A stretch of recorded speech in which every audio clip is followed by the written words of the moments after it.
Bienvenue à la journée de l'Assemblée annuelle et de la formation de 2022. Nous sommes très heureux de vous voir vous joindre à nous virtuellement pour l'événement de cette année. Avant de commencer mon rapport, je tiens d'abord à souligner les événements de la dernière année.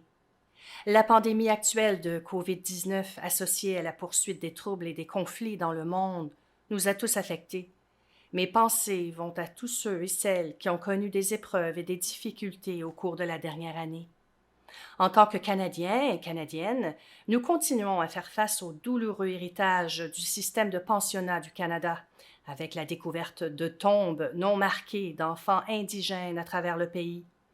Nous sommes en deuil avec les communautés et les familles qui ont perdu des êtres chers et qui souffrent du préjudice permanent causé par l'histoire répréhensible de la violence du Canada à l'égard des peuples autochtones. L'Ordre et ses membres doivent reconnaître le rôle honteux que les professions du travail social et des services sociaux ont joué dans la perpétuation de ce préjudice. Nous devons également réfléchir au fait que les membres autochtones de l'Ordre n'ont pas contribué aux effets néfastes de la colonisation et qu'ils travaillent activement à guérir leur communauté des effets de l'oppression systémique. L'Ordre continue d'avoir des conversations difficiles mais nécessaires alors que nous réexaminons notre rôle réglementaire et que nous entreprenons l'important travail d'accroître la diversité, l'équité et l'inclusion, y compris la réconciliation. Le thème de l'Assemblée annuelle et Journée de la formation de cette année, Apprendre et désapprendre dans un milieu en transition, ajoute à ce dialogue important et nécessaire. Nous sommes très heureux que la Dr. Carol Hopkins se joigne à nous aujourd'hui en tant que conférencière principale. Madame Hopkins est directrice générale de la Thunderbird Partnership Foundation et appartient à la nation Lenape de Morianville-Town. Elle a passé plus de 25 ans dans le domaine de la toxicomanie et de la santé mentale des Premières Nations. Aujourd'hui, la Dr. Hopkins parlera du bien-être mental des Autochtones. Son discours sera axé sur le changement de paradigme nécessaire pour aborder la façon dont le racisme systémique a porté atteinte aux droits des peuples autochtones et à leur bien-être mental. La Dr. Hopkins expliquera également comment développer une compréhension et des stratégies liées aux problèmes qui affectent le bien-être mental des peuples autochtones. En plus du discours principal, la conférence JAF de cette année comprend une variété de sessions éducatives interactives qui couvrent des sujets importants et significatifs pour les travailleurs sociaux et les techniciens en travail social. Ces sessions éducatives de l'après-midi reflètent le thème de cette année et abordent des sujets tels que l'humilité culturelle, les préjugés inconscients, les stratégies pratiques pour réduire l'antisémitisme et les contrôles de bien-être. Il ne s'agit là que d'un petit échantillon des nombreuses questions importantes qui seront explorées aujourd'hui.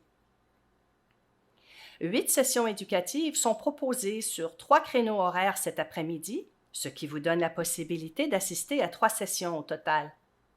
Comme Denita l'a indiqué précédemment, tous les aspects de la conférence JAF de cette année, y compris l'Assemblée annuelle, le discours principal et la plupart des 8 sessions éducatives, seront enregistrés et disponibles sur demande après l'événement.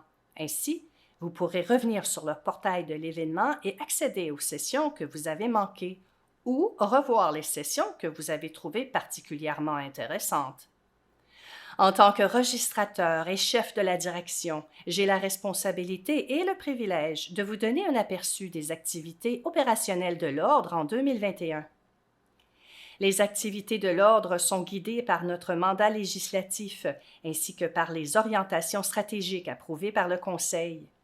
Les réalisations dont je vais vous parler aujourd'hui sont le résultat de décisions stratégiques prises par le Conseil, mises en œuvre grâce au conseil d'une équipe de gestion très dévouée et assidue et aux efforts considérables du personnel de l'Ordre. J'aimerais commencer par commenter les finances de l'Ordre telles qu'elles sont présentées dans le rapport annuel 2021 et par notre vérificateur Chandor Gauthier de Crowe Soberman. Veuillez noter que nous avons mis à votre disposition les états financiers 2021 et le rapport annuel 2021 complet en format PDF au cours de cette séance. Comme vous pouvez le constater, les finances de l'Ordre sont bien gérées et notre situation financière demeure très stable. Nous gérons les ressources de l'Ordre avec prudence, sachant que nous devons être bien préparés à faire face à tout risque potentiel auquel l'Ordre pourrait être confronté à l'avenir. Conscients des nombreux inconnus ainsi que de l'impact continu de la pandémie, nous continuerons à surveiller très attentivement le budget de l'année en cours. Chaque année, en plus de son processus budgétaire annuel, l'Ordre prépare des prévisions de trésorerie qui aident le Conseil à prendre d'importantes décisions budgétaires, notamment l'établissement des droits d'inscription et d'adhésion. Ces deux processus sont essentiels pour s'assurer que nous disposons d'un financement adéquat pour remplir nos obligations statutaires courantes, financer les projets en cours et mettre en œuvre de nouveaux programmes. Tout cela au service de notre mandat de protection du public. J'aimerais profiter de cette occasion pour vous donner plus de détails sur les dépenses que vous verrez dans les états financiers vérifiés. Tout d'abord, vous noterez une augmentation des frais juridiques, qui comprennent les frais d'audience, qui passeront de 757 504 $ en 2020 à 1 101 998 $ en 2021. Des exigences strictes en matière d'audit oblige les organismes de réglementation à comptabiliser ou inclure dans leur rapport les frais juridiques associés aux audiences qui sont en cours à la fin de l'année et dont on s'attend à ce qu'ils soient reportés l'année suivante, dans la mesure où ils peuvent être raisonnablement estimés. Une partie de l'augmentation des frais juridiques est le résultat des défis liés à la prévision dans le cadre du processus budgétaire annuel, du nombre d'affaires qui seront soumises à la discipline au cours d'une année donnée et si elles seront contestées, partiellement contestées ou négociées en ce qui a trait aux faits et pénalités. L'Ordre n'est pas le seul à connaître une augmentation des frais juridiques. À l'instar d'autres organismes de réglementation, y compris les organismes de réglementation du travail social au Canada et à l'étranger, nous continuons de constater une augmentation du nombre, de la gravité et de la complexité des plaintes et des mesures disciplinaires en général. Les services juridiques sont essentiels pour que l'Ordre puisse s'acquitter de son mandat principal qui est de protéger le public contre les praticiens non qualifiés, incompétents et inaptes et de veiller à ce que des processus rigoureux de traitement des plaintes et de discipline soient en place. Ils sont également indispensables pour tout organisme de réglementation qui cherche à minimiser les risques et atteindre l'efficacité réglementaire. D'autres frais juridiques ont également été engagés pour appuyer divers aspects des activités de l'Ordre et de ses programmes de réglementation. Cela dit, je tiens à vous rassurer que l'Ordre demeure déterminé à faire un usage prudent de toutes ses ressources, y compris les frais juridiques. Vous remarquerez une augmentation des frais de location et d'entretien qui passe de 169 968 $ en 2020 à 399,79 $ en 2021.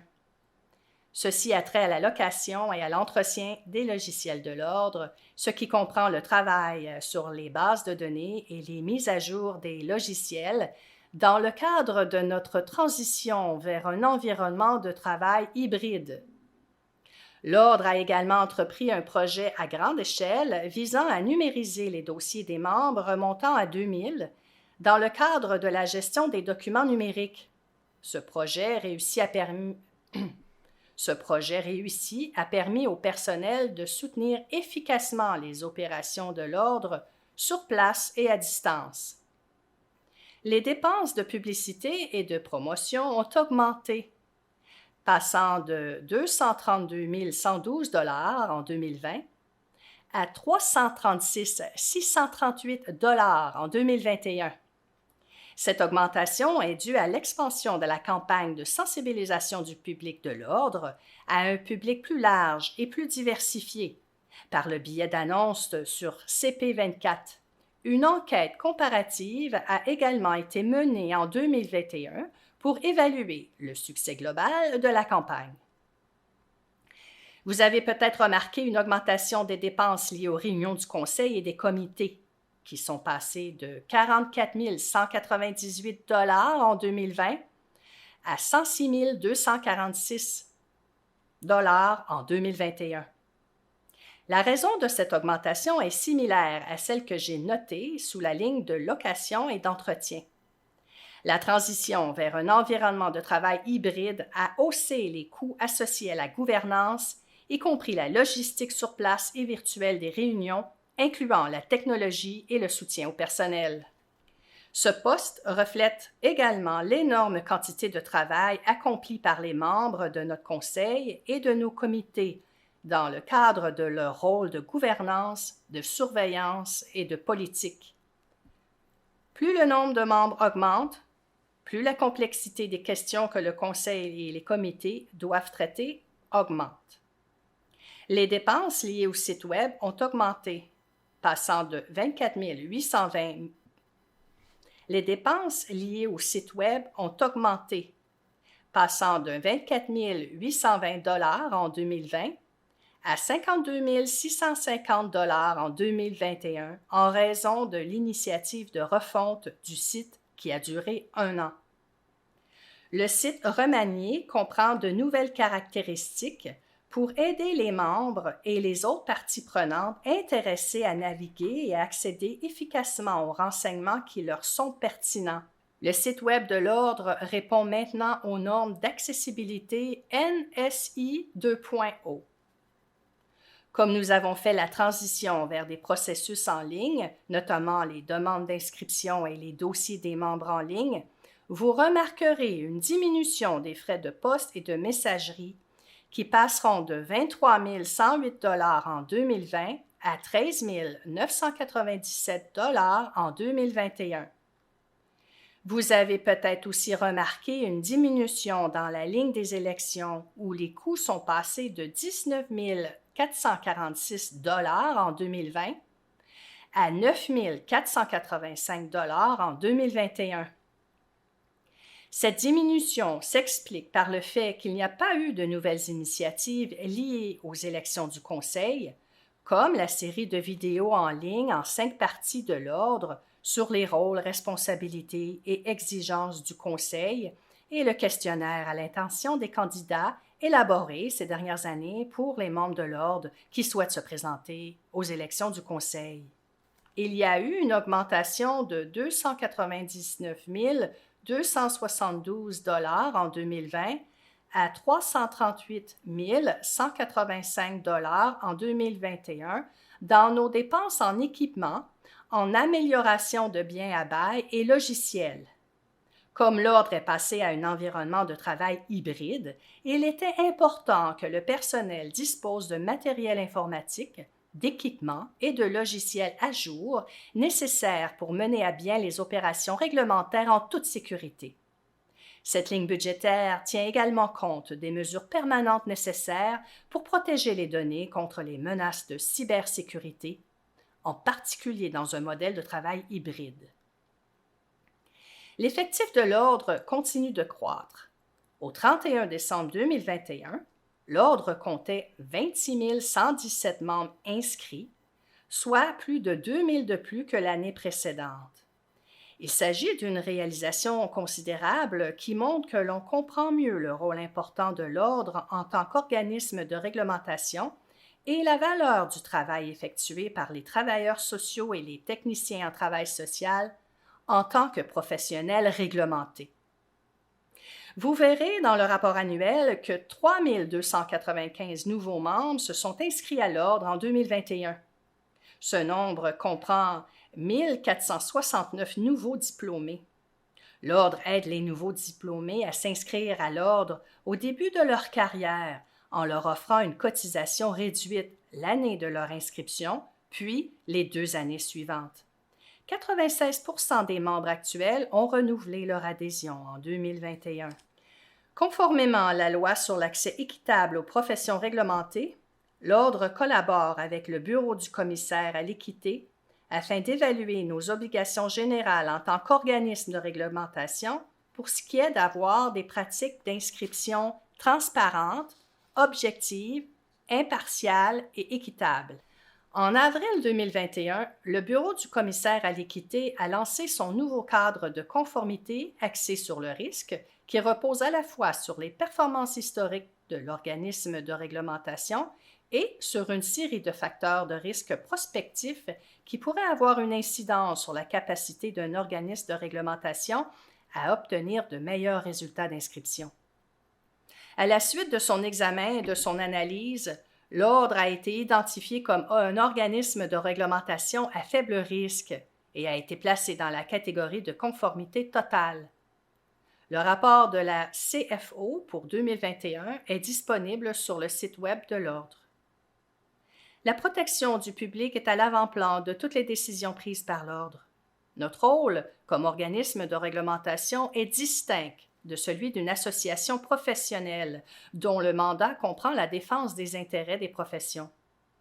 Cela signifie que nous consacrons des ressources importantes pour nous assurer que nos membres disposent du soutien lié à la pratique dont ils ont besoin pour servir le public de manière éthique et professionnelle lorsqu'ils fournissent des soins et des services indispensables. Au cours de l'année écoulée, nous avons poursuivi notre campagne de sensibilisation du public qui a été couronnée de succès et qui invite les intervenants à consulter notre tableau d'inscription en ligne pour s'assurer que les praticiens avec lesquels ils travaillent sont membres de l'Ordre. La campagne a donné lieu à 75 000 visites du tableau d'inscription en ligne, soit une augmentation de 14 % par rapport à l'année précédente. D'après les mesures d'évaluation comparative effectuées à l'automne 2021, on estime que plus de 2 millions d'adultes ontariens connaissent maintenant l'Ordre grâce à cette campagne de sensibilisation. Il est essentiel de veiller à ce que les processus de plainte et de discipline soient solides pour protéger le public contre les praticiens non qualifiés, incompétents et inaptes. Dans le cadre de ces efforts de protection du public, l'Ordre a publié 7 décisions et motifs du comité de discipline en 2021. 164 affaires ont fait l'objet d'une enquête concernant l'utilisation illégale des titres protégés de travailleurs sociaux et de techniciens en travail social et les noms de 5 autres praticiens non réglementés ont été affichés sur notre site Web. Nous avons également poursuivi notre action proactive auprès des médias et nous avons communiqué régulièrement avec les journalistes pour les informer du rôle de l'Ordre, des titres protégés et du tableau en ligne. En 2021, nous avons cherché des moyens nouveaux et plus réactifs d'améliorer notre efficacité réglementaire. Nous avons vu le besoin croissant de nous adapter aux réalités virtuelles qui sont venues avec la nouvelle normalité de la vie, avec la pandémie et l'évolution vers des lieux de travail hybrides et à distance, en transférant avec succès plusieurs de nos fonctions vers des systèmes en ligne pour mieux servir le public et nos membres. En 2021, nous avons lancé un portail en ligne pour les candidats, ce qui a rendu le processus d'inscription de l'Ordre beaucoup plus accessible pour les candidats.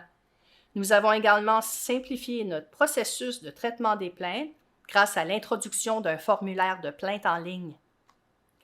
Vous aurez tous remarqué le lancement de notre site Web remanié en décembre dernier, qui est désormais plus convivial et plus accessible, avec de nouvelles fonctionnalités telles qu'une salle de ressources centralisée et des outils numériques permettant au public, aux membres et aux candidats de trouver facilement le soutien et les informations nécessaires.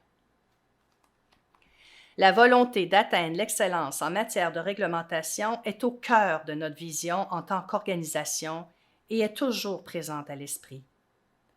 Pour ce qui est de l'avenir, nous travaillerons à la mise en œuvre d'examens d'accès à la profession pour les candidats en travail social et services sociaux, une exigence d'inscription qui, selon nous, ne sera pas mise en œuvre avant 2027. Une gamme d'outils est nécessaire pour évaluer l'état de préparation des candidats à l'entrée en pratique et pour s'assurer que tous ceux et celles qui sont inscrits à l'Ordre sont compétents et prêts à exercer leur profession de façon sécuritaire et éthique. L'Ordre continue de s'engager régulièrement et de façon proactive auprès de ses parties prenantes en apprenant de leurs besoins et en s'y adaptant. Au cours de la dernière année, nous avons maintenu notre engagement à diffuser des renseignements opportuns sur la pandémie, y compris des mises à jour sur la santé publique et provinciale. Les membres qui ont dû faire face à de nombreux défis dans leur travail ont continué à nous poser des questions. Nous avons travaillé d'arrache-pied pour les soutenir dans leur pratique en élaborant de nouvelles ressources sur les questions qui ont une incidence sur les clients et les communautés qu'ils servent, notamment la prestation de services virtuels, la pratique dans d'autres provinces et juridictions, l'état de la vaccination et d'autres considérations liées à la santé et à la sécurité. En 2021, nous avons également poursuivi un engagement solide avec le gouvernement de l'Ontario qui comprenait des discussions continues sur la réglementation des travailleurs des sociétés d'aide à l'enfance. Nous travaillons avec diligence pour nous assurer que nos membres disposent des soutiens professionnels dont ils ont besoin pour exercer de manière éthique et professionnelle. En 2021, nous avons offert 3 322 consultations sur la pratique au public, aux membres et aux employeurs. Les thèmes les plus courants étaient la pratique électronique, le consentement, la confidentialité et la pratique privée. Je félicite le service de la pratique professionnelle de l'Ordre qui a donné 25 présentations virtuelles à des programmes de travail social ou de techniques en travail social et à des lieux de travail. L'Ordre s'efforce de rester adaptable, souple et ouvert au changement. L'an dernier, nous avons présenté de nouvelles ressources et mises à jour qui reflètent les changements systématiques en cours et les attentes du public. Nous avons notamment créé des ressources sur la pratique liée à la lutte contre le racisme, à la pratique électronique et aux obligations de déclaration obligatoire des membres. Nous avons également mis à jour notre ressource sur l'aide médicale à mourir et ajouté une annexe à nos lignes directrices relatives à la pratique de la médication sur l'administration de la naloxone, reflétant le rôle important que les travailleurs sociaux et les techniciens en travail social jouent dans la lutte contre la crise des opioïdes. Cette annexe apporte un soutien aux membres en abordant les questions relatives à la délégation officielle, aux situations d'urgence et à la compétence. Vous pouvez accéder à ces notes de pratique et à d'autres ressources sur notre site Web en cliquant sur l'onglet « Salle de ressources ».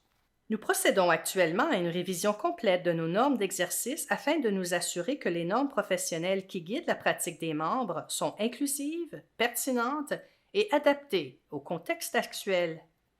Merci à tous ceux et celles qui ont participé aux consultations de la première phase de ce processus. Vos commentaires sont inestimables à mesure que nous avançons dans la révision. Comme Mukesh l'a déjà mentionné, et comme indiqué dans notre plan stratégique, nous restons engagés à accroître la diversité, l'équité et l'inclusion. Il nous incombe d'examiner attentivement notre rôle de régulateur et d'y réfléchir, ainsi que d'élaborer des documents et de réévaluer nos pratiques et processus organisationnels dans cette optique. Pour nous aider à aller de l'avant avec cette priorité stratégique, l'Ordre a donné la priorité à la création de ressources pour les membres en matière de diversité, d'équité et d'inclusion. Il s'agit notamment d'une entrevue vidéo avec Cheryl McPherson sur les réponses éthiques et compétentes au racisme envers les Autochtones. Cette entrevue en 7 parties traite de l'intersection entre la pratique du travail social et des services sociaux et les visions du monde autochtone et aborde des sujets tels que la participation de la police aux vérifications de bien-être en santé mentale et la reconnaissance du territoire. Je vous encourage tous à regarder cette précieuse série de vidéos qui se trouve sur notre site Web avec toutes nos ressources pour la pratique en cliquant sur l'onglet « Salle de ressources ». L'an dernier, l'Ordre a mis sur pied un groupe de travail sur la diversité, l'équité et l'inclusion qui a déjà réalisé des progrès importants comme l'a décrit Mukesh. Nous attendons avec impatience leurs futures contributions cette année. En tant qu'organisme de réglementation, nous reconnaissons que nous avons un rôle important à jouer dans la lutte contre le racisme envers les Noirs et les Autochtones et d'autres formes d'oppression systémique. Nous nous sommes engagés à examiner notre propre rôle dans la perpétuation de l'oppression systémique et nous travaillons sur notre propre apprentissage et désapprentissage. Au niveau du personnel, l'Ordre a organisé des séances de formation pour l'ensemble de son personnel et a travaillé avec des experts pour améliorer la diversité, l'équité et l'inclusion au sein de l'Ordre, y compris l'élaboration d'une déclaration organisationnelle sur la DEI. Nous continuerons à soutenir le personnel dans cet important parcours d'apprentissage et de désapprentissage. L'une des façons dont nous remplissons notre mandat de protection du public est de veiller à ce que les membres participent à un apprentissage continu et restent qualifiés et à jour dans leur pratique. Pour le programme de maintien de la compétence de 2021, les membres devaient examiner des ressources liées au racisme envers les Noirs, à la responsabilisation et à la pratique électronique. Le dernier PMC a enregistré un taux de conformité de 97 %. Comme vous le savez peut-être, le PMC est obligatoire pour tous les membres, à l'exception de ceux et celles qui détiennent un certificat d'inscription d'une classe retirée.